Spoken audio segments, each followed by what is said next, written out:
ইফতারি করার আগ মুহূর্তে আমরা যে পেঁয়াজু, আলুর চপ, বেগুনি, হ্যাঁ, এগুলো খান আপনারা? রুয়াবজার শরবত খান নাকি? তো এই যে সাজায় রাখা হয় ডিজাইন করে, এইগুলো রেখে যখন দোয়া করেন, এই দোয়াটা আল্লাহ শুনে খুব। আল্লাহ বলে, কিরে ফেরেশতারা, ঘটনা কি? এত খাবার কেন? আল্লাহ রোজা রাখছে। কি চায়? আল্লাহ ক্ষমা চায়।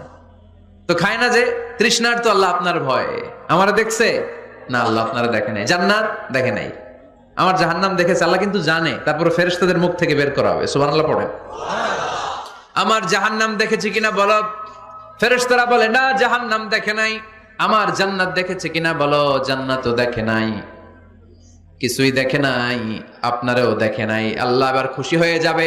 আমার খুশির জন্য, আমার ভয়ে তৃষ্ণার্ত ক্ষুধার্ত সামনে খাবার হাত বাড়ালেই খেতে পারে, গ্লাসটা তুললেই পান করতে পারে, আমার ভয়ে খায় না। আমার ক্ষমা চায়, আমার কাছে ক্ষমা